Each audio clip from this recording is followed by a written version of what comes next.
Right, good morning everybody. Welcome back on safari, the stay-at-home safaris. We're going to be heading out just to see what we can find. Not too much in the pipeline. Hopefully the lions are back, but I don't think that's quite going to happen yet. So we'll see if there's anything exciting out there. Otherwise, just take it as the day comes. It's a nice, cool 14 degrees Celsius this morning, which is about 57 Fahrenheit.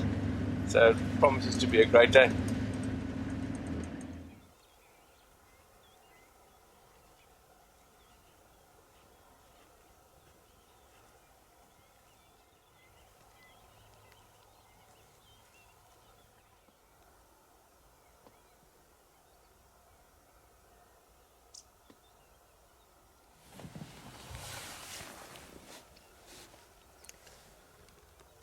So we've had almost the perfect start to the morning. Sun's still very low on the horizon, and Ali's managed to pick up Tamba just outside camp actually. Obviously wasn't successful with his hunt yesterday afternoon. Done quite a nice little walk around the camp and is very much on his territorial patrols.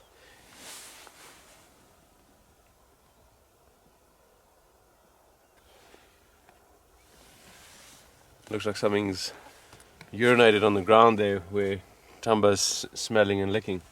We've spoken about that kind of behavior a number of times already. But these cats are pretty fascinated by the scent and smells around the dung and urine of other animals.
So we've been speaking quite a lot about Tamba being quite young and starting to take over this territory in the south, but quite clearly from his behavior over the last few weeks, he himself thinks he's very much territorial, and it seems that this is probably the case. He's acting extremely territorial, scent marking every few meters.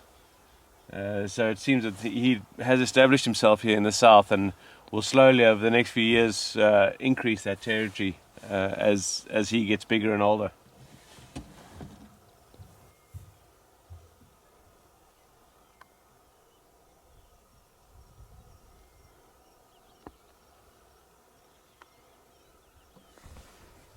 So he's on top of the old railway line, and there's an old culvert that goes below the railway line. Quite often used by warthogs and the like for burrows, so very cleverly just checking if there's a possible prey in there.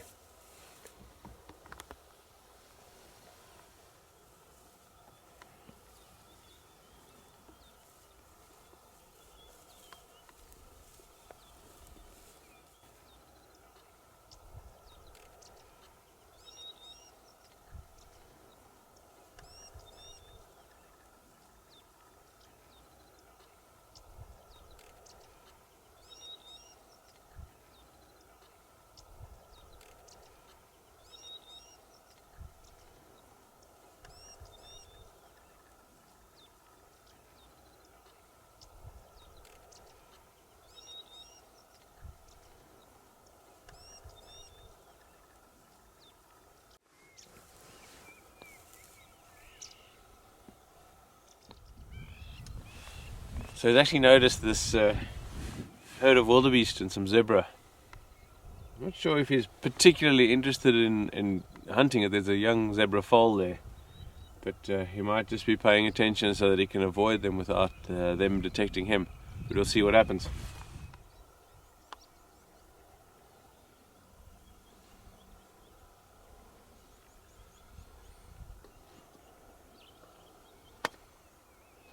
So there's our answer. He's quickly trotted on to avoid being detected, but in that movement he's been seen by the wildebeest and the zebra.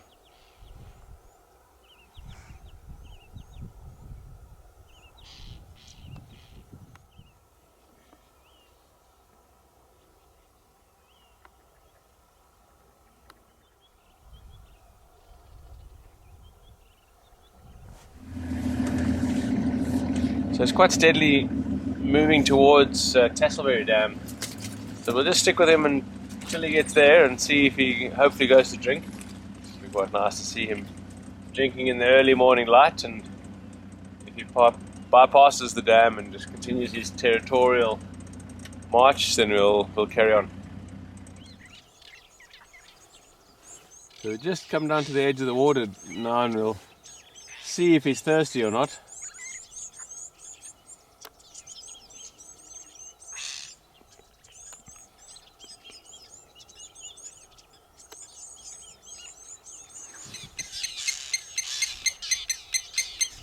See all the birds shouting at him and the tail going up.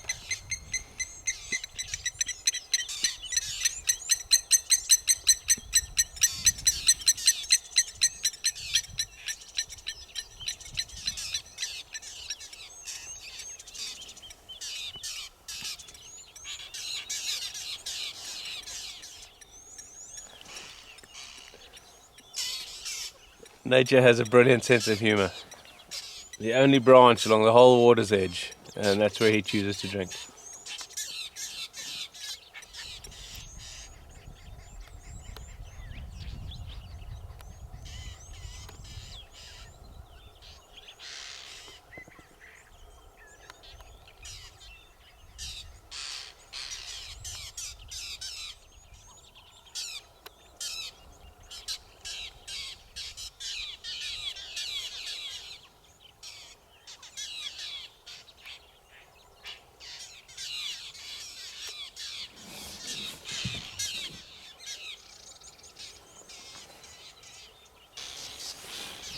Well, that is a fantastic start to the day. Nothing better than seeing a big male leopard early morning light. We were lucky enough for him to come and drink. Managed to get around and see him from the other side, which was absolutely epic. We're going to let him carry on his territorial march and see what the rest of the day brings us.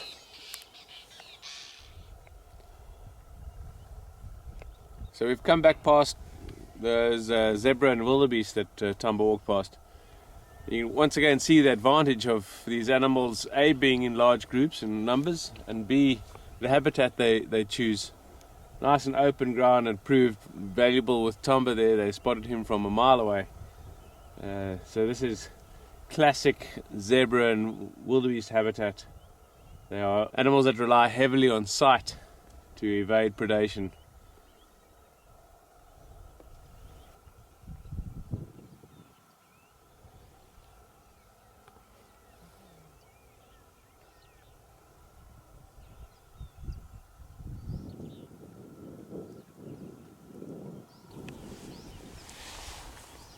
Just a fantastic view of a group of giraffe out in the clearings here. In general, we've said it a few times, the giraffe viewing down in the south is not that good. But of late there's been some phenomenal giraffe viewing down here in the south, so really been enjoying it.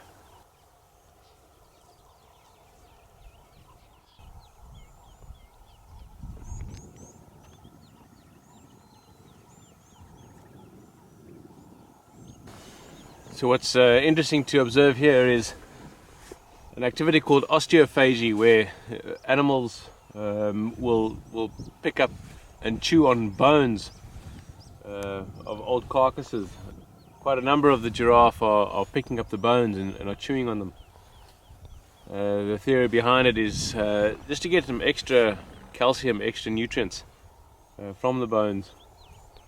Not all that often seen, but giraffe tend to do it more often than others.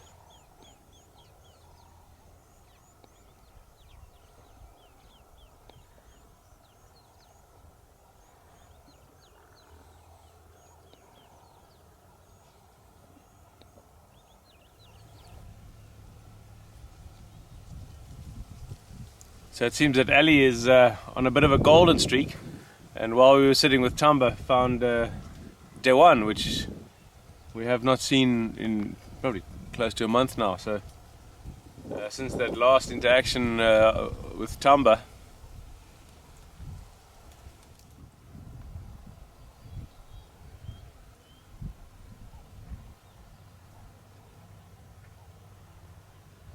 it looks like he's just picked up on something and has really gone into a stalk mode.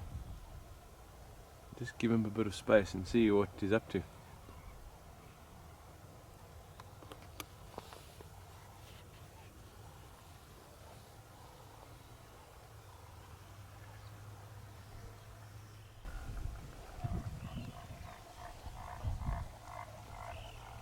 There's awesome impala that are rutting in the clearing up ahead of him. Could be what he's hearing.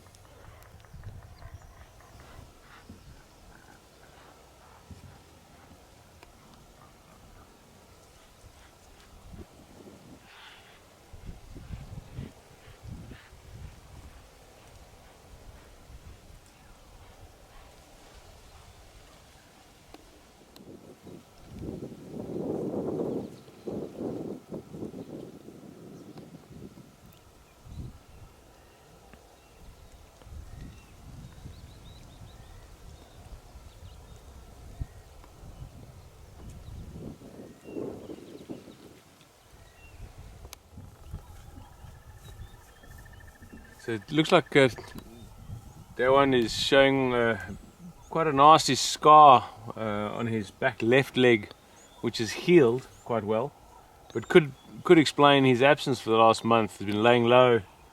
Maybe he had a bit of an altercation with Tamba and has been recovering over the last couple of weeks or months that we haven't been seeing him.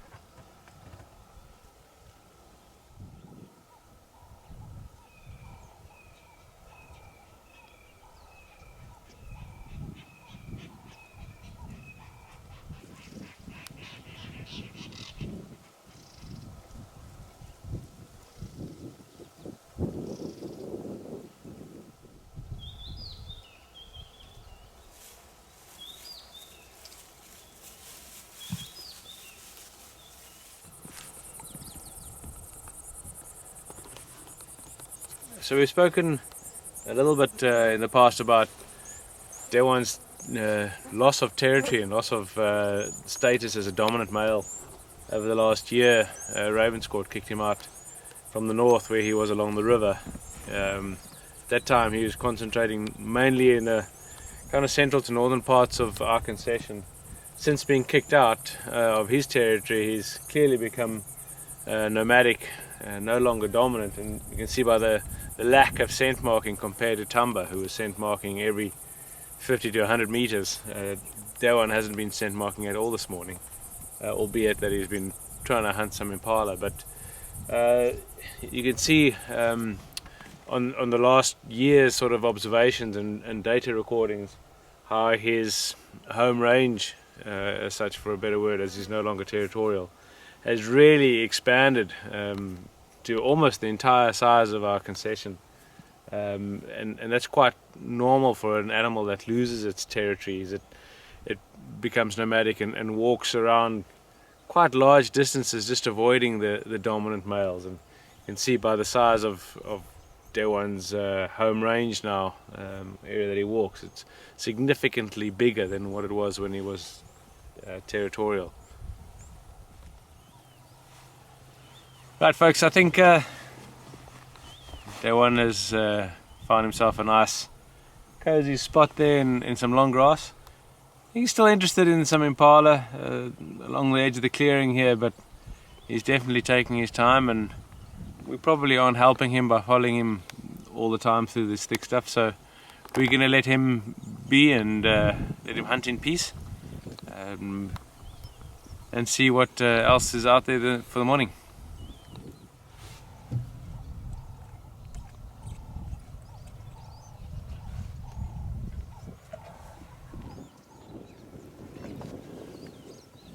We've got 3 Ellie bulls just drinking here at Windmill Mackenzie.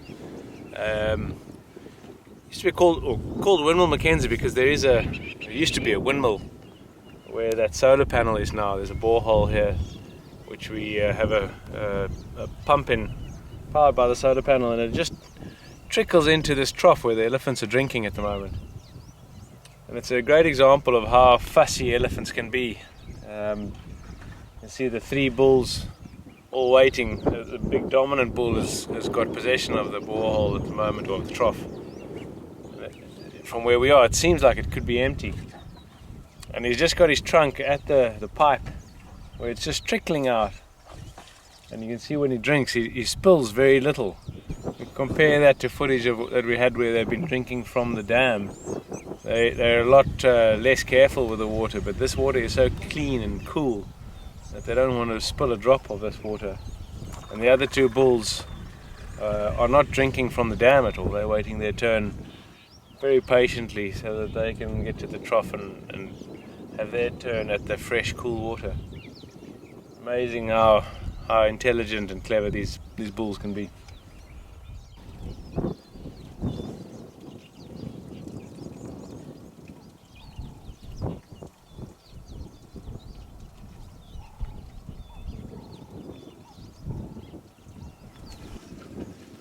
Right, so we started off this morning with a nice cool temperature of about 14. It's warmed up significantly now. Tell by the elephant's ears, holding them out, catching the breeze. We're standing around the waterhole now, so things are warming up. We're gonna head back to camp and come back out later this afternoon, but until then, have a good rest of the day and stay safe, stay at home, and we'll catch you in the next episode.